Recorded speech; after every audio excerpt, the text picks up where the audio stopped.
খারাপ লাগতেছে আপনাদের? আর কিছুক্ষণ চালান যাবে তো ইনশাল্লাহ, কি বলেন? যেরকম না মারহাবা। ভাইরা আমার, বন্ধুরা আমার, দিনের কথা যত শুনবেন ততই ভালো লাগবে, ঠিক কিনা যেরকম? বন্ধুরা আমার, ভাইয়ারা আমার, আজকের মাহফিল চলতেছে, অনেকেই শুনতে আসতে পারে নাই। যখন এই মাহফিল ভেঙ্গে যাবে আফসোস করতে হবে, কিন্তু আফসোস করে আর কোনো লাভ হবে না। এ বান্দা, শুধু আফসোস দুনিয়াতে নয়, কিছু মানুষ জাহান্নামের ভিতরে গিয়ে আফসোস করতে থাকবে। আল্লাহ রাব্বুল আলামিনের দামি দামি ফেরেশতা আছে,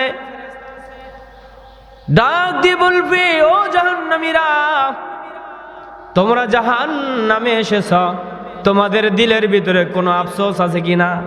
জাহান্নামে ফেরেশতা জিজ্ঞাসা করবে জাহান্নামীদেরকে। জাহান্নামীদেরকে ডাক দিয়ে বলা হবে, এরে জাহান্নামীর দল, তোমরা জাহান্নামের ভিতরে এসেছো, তোমাদের দিলের ভিতরে কোনো আফসোস আছে কিনা? এই প্রশ্ন ছুড়ে দেওয়ার পর জাহান্নামীরা বলবে, ও আল্লাহর ফেরেশতা, দিলের ভিতরে আফসোস আছে। এইবার ফেরেশতা ডাক দিয়ে বলবে, এ জাহান্নামের দল, আলাম ইয়াতিকুম নাযীর, এই জাহান্নাম সম্পর্কে কি তোমাদেরকে দুনিয়াতে কেউ সতর্ক করে নাই?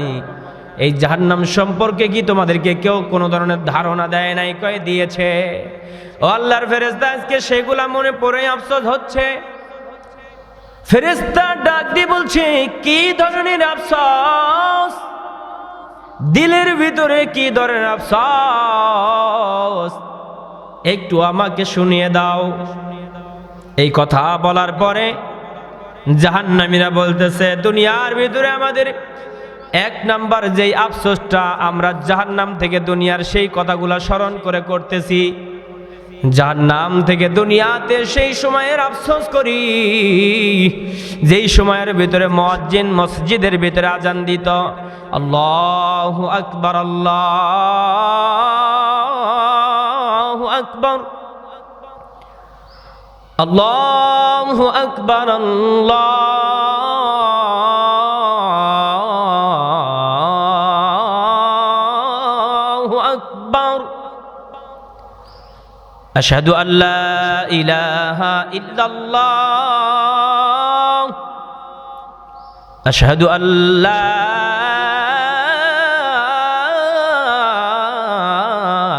ইলাহা ইল্লাল্লাহ। এইভাবে যখন মুয়াজ্জিন আজান দিত, আমরা তো ফ্রি ছিলাম, হাতের ভিতরে কোনো কাজ ছিল না, কোনো কাজ ছিল না। চায়ের দোকানে সময় নষ্ট করেছি, বিভিন্নভাবে আমরা সময় নষ্ট করেছি, নামাজে যেতে পারি না। আজকে জাহান্নামের ভিতরে আসার পরে আফসোস হচ্ছে, সেই দিন দুনিয়ার ভিতরে যদি আজান শুনে মসজিদে যাইতাম,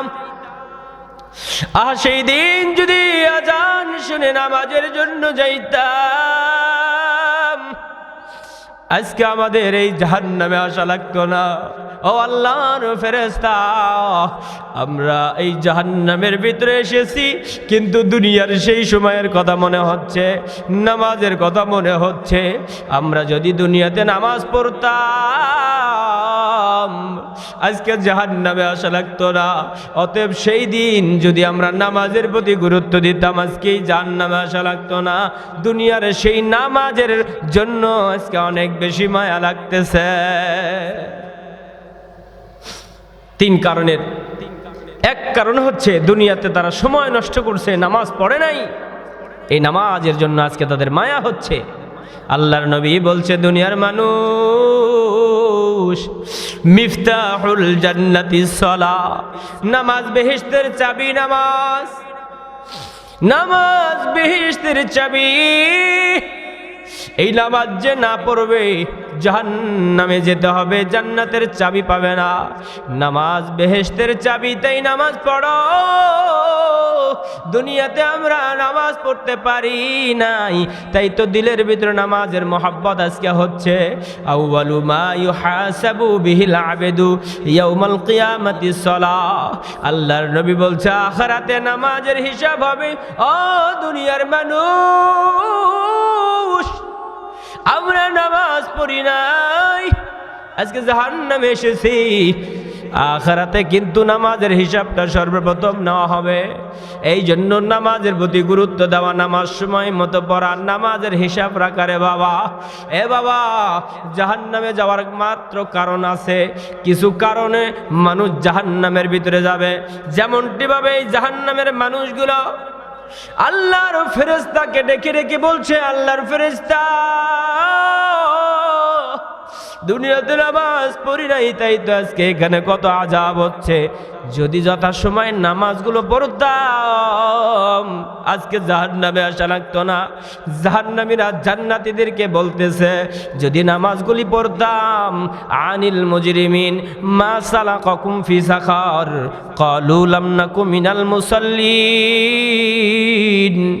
দুনিয়াতে নামাজই ছিলাম না, নামাজ পড়ি না, এই জন্য জাহান্নামে আসছি। ওয়ালাম নাকুনু তুইমুল মিসকিন, মিসকিনদেরকে খাবার দিতাম না, এই কারণে জাহান্নামের ভিতরে এসেছি। আল্লাহর ফেরেশতা বলতেছে, জাহান্নামীরা শোনো, ও হতভাগারা শোনো। তাহলে 2 নাম্বার কোন জিনিসের জন্য তোমাদের মায়া লাগতেছে একটু বলো। 2 নাম্বার কি কারণে তোমাদের আজকে জাহান্নামে আসার পরে আফসোস হচ্ছে বলো, একটু বলো। জাহান্নামীরা আল্লাহর ফেরেশতা জিবরাইলকে বলবে, ও আল্লাহর ফেরেশতা, দুনিয়ার ভিতরে ওই সময়টুকুর কথা বেশি বেশি মনে পড়তেছে। বলে কোন কথা? আং যিকরিল্লাহ। দুনিয়াতে কিছু মানুষ সময় পেলে জিকির করত, আমিও তো অনেক সময় পেয়েছিলাম, হাতের ভিতরে অনেক সময় ছিল, আমি জিকির করতে পারি নাই, আল্লাহকে আল্লাহ আল্লাহ বলে ডাকতে পারি নাই, আল্লাহকে স্মরণ করতে পারি নাই, আল্লাহ তাআলাকে স্মরণ করতে পারি নাই। অথচ আল্লাহ কি বলছে? ফাযকুরুনি আযকুরুকুম ওয়াশকুরুলি ওয়ালা তাকফুরুন। দুনিয়ার মানুষ, তোমরা যদি আমি আল্লাহকে ডাকাও, আমি আল্লাহও কিন্তু তোমাদেরকে ডাকি। তোমরা যদি আমি আল্লাহকে স্মরণ করো, আমি আল্লাহ তোমাদেরকে স্মরণ করি। ও আল্লাহর ফেরেশতা, জাহান্নামে আসার পরে মনে হইল যদি দুনিয়াতে আল্লাহকে আল্লাহ আল্লাহ বলে ডাকতাম, আজকে জাহান্নামে আসা লাগতো না। কত সময় তো নষ্ট করে ফেলেছি, কত সময় নষ্ট করে ফেলেছি, কিন্তু ওই সময়টুকু যদি আমি আল্লাহকে ডাকতাম তাহলে আজকে জাহান্নামে আসা লাগতো না। আছে না কিছু মানুষ দেখবেন চায়ের দোকানে গিয়ে ঘন্টার পর ঘন্টা সময় ব্যয় করতেছে, দেখবেন 1-2 ঘন্টার ভিতরেও তার জবানে একবার আল্লাহর নাম আসে না। দেখবেন মানুষ অযথা বসে গল্প করতেছে। এই যে এখন গরমের সময়, দেখবেন গাছের তলে বিভিন্ন জায়গায় বসে বসে মানুষ গল্প করবে, দুনিয়ার কোন জায়গায় কি হলো সে নিয়ে আলোচনা করবে, অথচ আল্লাহর নাম একটা বার তার জবান দিয়ে আনে না। আছে না নাই? কথা বলেন। এই জন্য আমাদের বেশি বেশি আল্লাহর নাম জিকির করা, আল্লাহর নাম ডাকা, আল্লাহকে স্মরণ করা। এবার আল্লাহর ফেরেশতা জাহান্নামীদেরকে ডেকে বলবে, ও জাহান্নামীরা, 3 নাম্বার কি কারণে তোমাদের দিলের ভিতরে এত আফসোস হচ্ছে একটু বলো। 1 নাম্বারে বললা নামাজ পড়তে পারো নাই, যেই কারণে আজকে জাহান্নামে আসার পরেও তোমার নামাজের জন্য আফসোস। 2 নাম্বারে আল্লাহর জিকির করতে পারো নাই, সে 2 নাম্বারে জিকির না করার আফসোস। এবার বলো 3 নাম্বারে কি আফসোস? দিলের ভিতরে লালন করতেছো সন্তানের মায়া আফসোস। দুনিয়ার মায়ার জন্য আফসোস হচ্ছে নাকি বলো? এই কথা শোনার পরে জাহান্নামীরা বলবে, না না না না না, এগুলার জন্য আমার দিলের ভিতরে কোনো আফসোস নাই, এগুলার জন্য আমার দিলে কোনো মায়া নাই, এগুলার জন্য আমার কোনো কষ্ট হচ্ছে না। এবার ফেরেশতা বলবে, তাহলে কি কারণে তোমার দিলের ভিতরে এত মায়া হচ্ছে, আফসোস হচ্ছে, একটু বলবানি? জাহান্নামী বলতেছে, হ্যাঁ, কেন বলবো না, অবশ্যই বলবো। জাহান্নামে দুঃখের কথা, মনের আবেগ কাউকে বলা যায় না, এখানে কেউ কারো কথা শুনে না।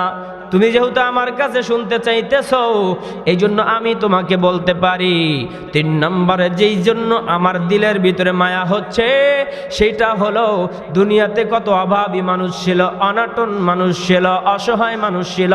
এই অভাব অনাটনওয়ালা মানুষদেরকে আমি কখনো অন্ন দেই নাই, খাবার দেই নাই, তাদের দুঃখ দুর্দশা আমি দেখি নাই, তাদের অভাব দূর করার জন্য চিন্তা করি নাই, তাদেরকে আমি দান দক্ষিণা করি নাই। এই জন্য আজকে মায়া হইতেছে। এ বাবা, ওয়ালাম নাকুনু তুইমুল মিসকিন, আল্লাহ তাআলা বলে, দুনিয়ার মানুষ,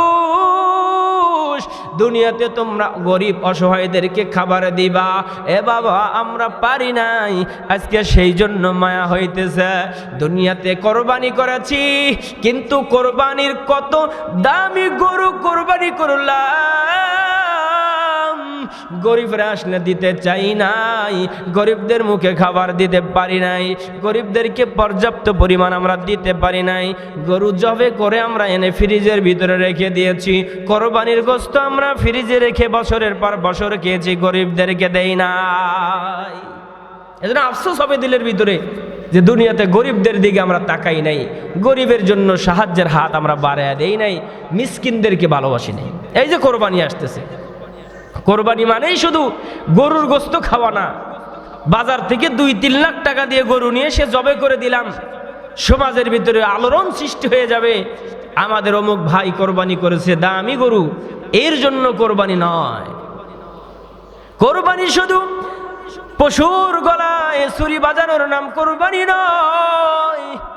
কোরবানির ইতিহাস আমরা সবাই জানি।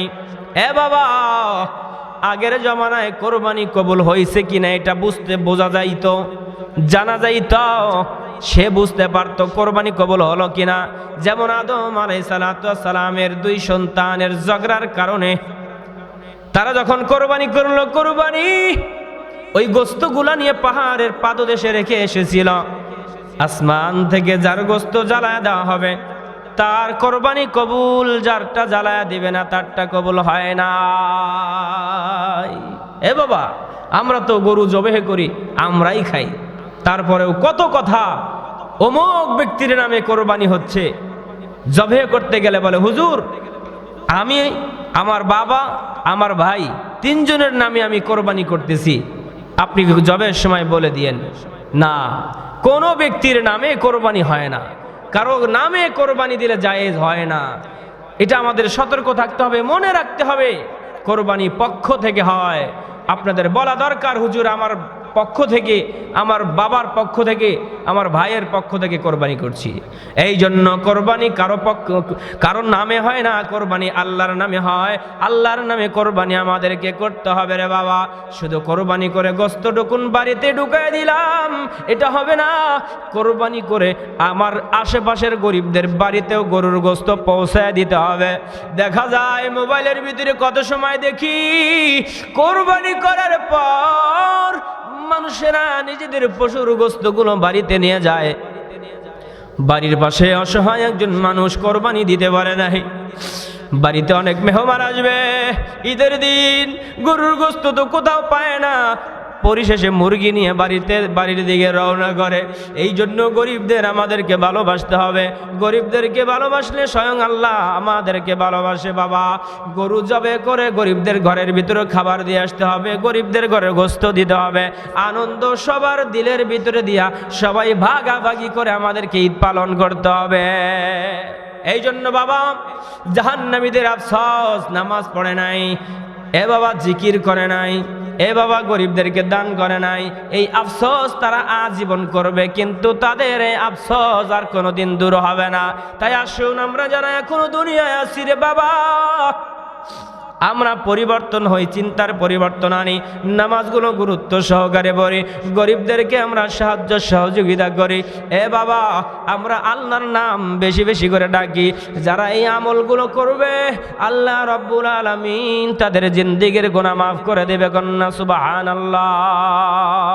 মাওলার ইশকে জ্বলে আগুন, নিভাইলে যে নিভে না পুরে পুরে, সাই হইল এই যে পাগলের সিনা, পুরে পুরে সাই হইল এই যে পাগলের সিনা।